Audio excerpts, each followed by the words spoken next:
Bismillah, assalamu alaikum, que la paix soit sur vous. Je reviens rapidement concernant l'acte terroriste qui a eu lieu la semaine dernière, donc un vendredi en Nouvelle-Zélande. Un extrémiste terroriste est rentré dans une salle de prière, 50 morts, femmes, enfants, jeunes, personnes âgées. Voilà, il a fait un carnage, il a filmé en direct, comme vous le savez, un acte haineux. Un acte revendiqué au nom de la bêtise, au nom de la haine, au nom de l'extrémisme, au nom du terrorisme. Alors, ce qui m'a étonné, ce qui m'a laissé stupéfait, c'est la réaction du peuple de Nouvelle-Zélande. Comme vous le savez, vous avez dû suivre à travers les différents réseaux sociaux, les médias, comment a réagi le peuple, ce peuple-là.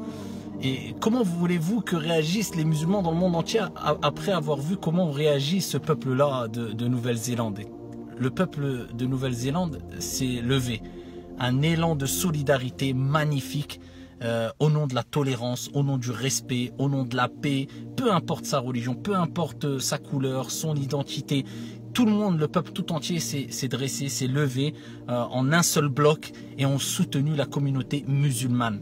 Ils ont su répondre à la haine par ce qu'il y a de meilleur. Et comme cela, et ainsi, ils ont gagné des millions de cœurs dans la communauté musulmane particulièrement. Alors, les musulmans, on aurait pu dire oui en voyant ça dans les quatre coins du monde, les musulmans des quatre coins du monde, en voyant ce qui s'est passé, de voir des fidèles prier dans une mosquée un jour du vendredi, se faire tuer, se faire massacrer. On aurait pu se dire peut-être une certaine haine va prendre le dessus chez eux, des propos haineux aussi vont surgir du côté des musulmans. Non, loin de là. Le monde musulman applaudit la Nouvelle-Zélande. Le monde musulman reste stupéfait quant au comportement de ce peuple magnifique qui a su rendre hommage comme il se doit et rappeler aux musulmans et rappeler au monde entier qu'ils sont vraiment contre la haine, peu importe l'origine, peu importe la confession de celui qui a été frappé par cette haine aveugle et bête.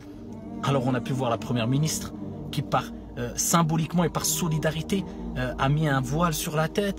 Ils ont des policières avec des voiles sur la tête par solidarité, non pas parce qu'ils ont été pris par une doctrine islamiste, non, par solidarité, symboliquement, pour rappeler on est avec vous, ce qui vous a touché nous a touché. À l'heure où les gens nous cassent la tête tous les jours dans certains endroits du monde avec le voile, mais on n'en a strictement rien à faire. Celle qui veut mettre le voile, elle le met. Celle qui ne veut pas, elle ne le met pas. Chacun doit respecter l'autre, ni plus ni moins. Ils ont retransmis la prière du vendredi à la télé, à la radio, l'appel à la prière. Des milliers de personnes ont participé au sermon, à la prière du vendredi, de toute confession. Mais l'ambiance est une ambiance magnifique et qui nous répond et qui nous rappelle, c'est ça, répondre à la haine par ce qu'il y a de meilleur. Donc en tout cas, bravo à ce peuple, respect à cette femme-là, la première ministre qui a su assister, réconforter la communauté musulmane et on demande à Dieu de faire miséricorde à nos frères et sœurs qui sont tombés injustement lors de cette attaque barbare, et ça nous rappelle qu'il est toujours important de répondre à la haine par ce qu'il y a de meilleur et de ne jamais généraliser et de jamais mettre tout le monde dans le même sac et de réagir avec ouverture d'esprit et avec intelligence à bon entendeur. Salam alaikum, que la paix soit sur vous.